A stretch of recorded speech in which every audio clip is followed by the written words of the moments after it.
contentos porque viene un otorrino, estamos los dos así súper ñangosos. No vamos ni a hablar ya. No, pero tenemos, porque uno se pregunta cómo limpiarse los oídos, ¿no? El doctor le dice no, hasta donde llegue el dedo, pero a veces hay que sacarle, uno ve que los niños, por ejemplo, tienen mugrecita, están los famosos cotonitos que hoy después dicen que hacen mal, hacen bien. Bueno, tenemos una nota y luego lo comentamos aquí con el doctor el otorrino Cristian Olavarría. ¿Cuántas veces usted no ha decidido limpiar los oídos de su hijo o incluso los suyos con un elemento conocido como cotonito? En el mercado aparecen como bastones higiénicos que sirven para el cuidado y limpieza de nuestros oídos. Pero ¿sabe cuánto de ello es simplemente un mito y que en realidad es más el daño que produce que el beneficio? En la mayoría de las ocasiones, los pacientes buscando limpieza tienden a utilizar elementos extraños como palos de fósforo para extraer el cerumen. Con esto solo consiguen introducir más la cera, alterar el pH y el contenido de ácidos grasos y lisosimas del cerumen, disminuyendo la capacidad de defensa contra los gérmenes. El tapón de cerumen es, por lo tanto, en la mayor parte de los casos producido por el mismo paciente al usar una mala técnica para limpiar el oído. Es una de las consultas más frecuentes en otorrinolaringología y sus síntomas son hipoacusia leve, que es descrita como sensación de oído tapado, y en ocasiones tinnitus. Las insólitas formas que usamos para limpiarnos los oídos y los dañinas que pueden ser, los mitos en torno a la limpieza de los oídos y sus graves consecuencias, en la palabra de nuestro otorrino, el doctor Cristian Olavarría. Estamos ya con Cristian Olavarría, nuestro otorrino laringólogo. Bienvenido, Cristian. Muchas gracias. Primera pregunta, ¿es para los niños? ¿Es lo ideal usar cotonito a la hora de limpiarle los oídos? Bueno, esto es súper importante y la verdad es que es muy bueno poderlo conversar. La verdad es que el oído tiene un mecanismo de limpieza absolutamente natural y muy eficiente. En ese sentido, cualquier cosa que uno pueda hacer y que pueda interrumpir este mecanismo va a ser poco recomendable. Todo lo que significa usar cotonito, un papelito de confort, un algodoncito, cualquier cosa. El cotonito no lo recomiendo. No, y a veces ni siquiera ese, claro, es esto con algodón nomás. Claro, si tú tienes el cotonito, en general. Yo les traje aquí un monito del oído que la verdad es que es bastante representativo. Si ustedes ven, el oído tiene tres partes. Una parte que es una parte externa, una parte que se puede ver ahí también en la imagen, una parte que es un pabellón auricular, ahí está el conducto, en el fondo se ve la membrana del tímpano. Ustedes ven que a los lados, en las porciones circunferenciales del conducto, se ven cerillas, se ve cerumen. Sí. Eso en realidad es un mecanismo de protección del oído. Perdón, ¿qué es eso blanco como un camarón? Eso blanco como un camarón es una zona del tímpano. Ya. Tú ves que el conducto se ve hacia adentro, el conducto tiene aproximadamente 2 centímetros hacia adentro. Si tú ves, el conducto puede llenarse de algunas secreciones. Esas secreciones tienen un efecto protector en el oído. El oído tiene un mecanismo de limpieza natural. Esta cerilla sirve para atrapar gérmenes, tiene un efecto para prevenir las infecciones. Por lo tanto, tampoco es recomendable estar así demasiado exhaustivo, limpiándose. Exactamente. Yo he ido al otorrino, al laringólogo, bueno, muchas veces. ¿Dónde? Al otorrino. Laringólogo. Y me han sacado como un taponcito. Primero uno se muere de vergüenza de reconocerlo y dice, ay, que no falta, y uno se siente como súper cochino, y yo me lavo la oreja en la ducha, y lo que me explica el doctor me decía, lo mismo que dices tú, en el fondo, que es un mecanismo, entonces mejor que eso se acumule tranquilo, y de repente ir de, no sé, uno irá al doctor una vez cada 2 veces al año, sacar eso, y que hay gente que produce más que otra, también me explica. Claro, lo que pasa es que si tú piensas, veamos por ejemplo el monito acá del conducto, el conducto auditivo es tremendamente delicado, tiene una piel tremendamente fina, y si tú introduces, por ejemplo, un cotonito en esta zona, puedes irritar la piel del conducto, puedes dañarla, puedes lesionar el tímpano, incluso si lo metes muy adentro, y a la larga, por ejemplo, el cotonito, ¿cuál es el problema para nosotros? Que tiende más bien a impactar la cerilla hacia adentro en vez de limpiarla. Si tú piensas en un cilindro. ¿Y cuál es la manera correcta de limpiarse los oídos por fuera? Como decía un colega, con los codos. La verdad es que los oídos no se deben limpiar. No se deben limpiar. ¿Ni siquiera con el dedo? ¿En la ducha? Puede ser solamente por fuera, en la ducha, colocarse un poco de agua, limpiarse en la región del pabellón auricular, pero hacia adentro absolutamente nada. Es probable que las complicaciones sean mayores que los beneficios. Perfecto. Ahora, ¿qué hace uno frente a un dolor? Porque yo entiendo el tema de la Javi, que puede llegar por varias cosas. Puede ser suciedad, pero también puede ser, de repente se provoca un dolor intenso, que a uno ya no lo deja no estaba escuchando bien, duele mucho y ahí es cuando uno acude al otorrino.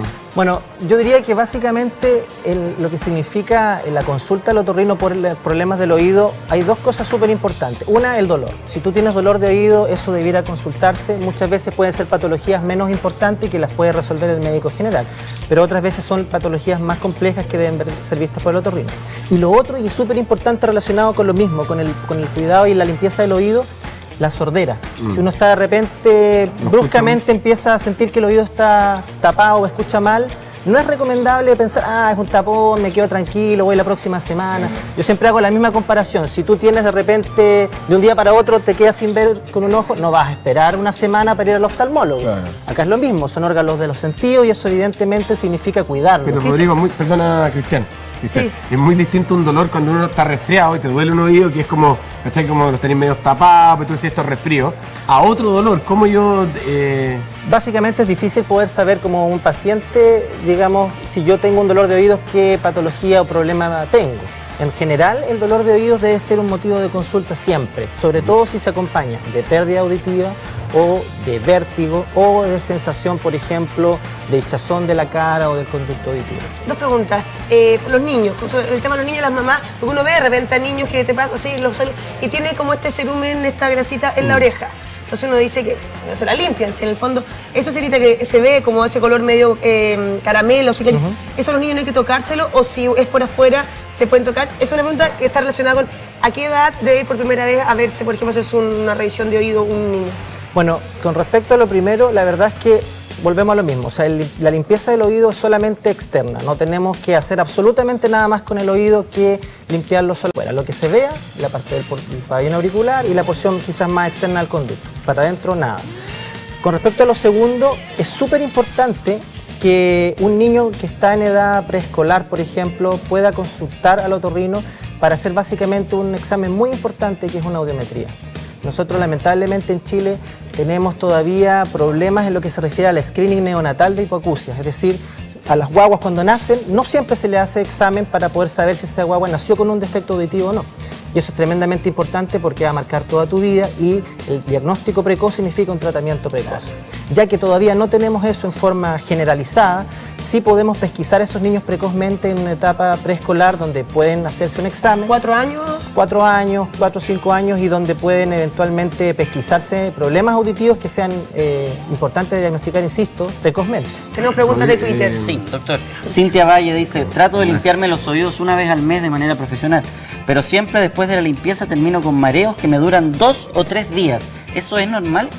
No, la verdad es que no es normal. En general, de partida no es normal limpiarse los oídos una vez al mes en forma profesional. Me imagino que significa que va al otorrino, no sé qué otra forma más profesional puede haber de limpiarse. Que se meta cotonito como loca nomás. Profesionalmente. ¿Qué hay lugares donde hacen limpieza de oído? Lo que pasa es que en general la limpieza de oídos se puede hacer, no siempre la hace un especialista otorrino. Por ejemplo, puede ser una enfermera, hacer un lavado de oídos.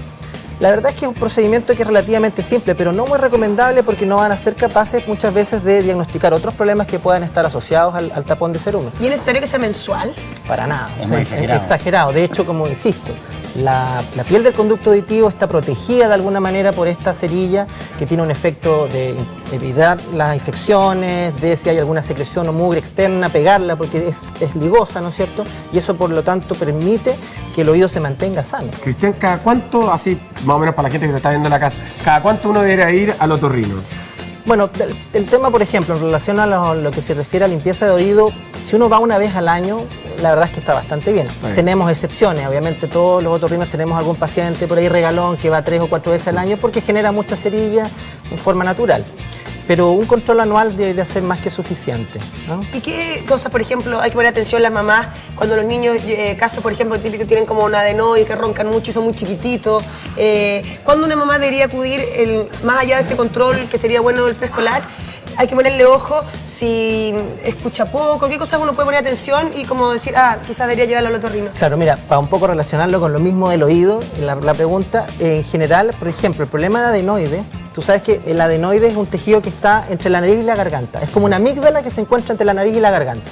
Cuando ese tejido es muy grande o muy inflamado, habitualmente produce una alteración en el drenaje natural del oído medio. El oído, no sé si lo podemos mostrar, es...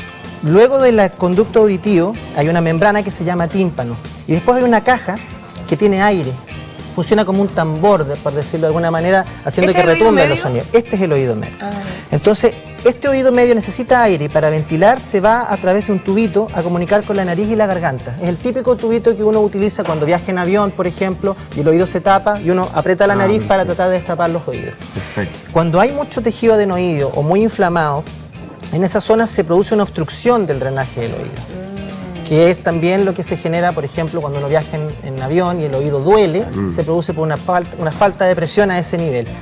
Por eso yo tengo sinusitis crónica, entonces cuando me resfrío, cuando me sueno, me tengo que tapar la orejita de una, porque si no me duelen mucho los oídos. Es por lo mismo, exactamente. ¿no? Perfecto. Le puede pasar a personas alérgicas, que es probablemente tu caso, puede ser, y también a otras patologías donde la mala ventilación del oído está presente.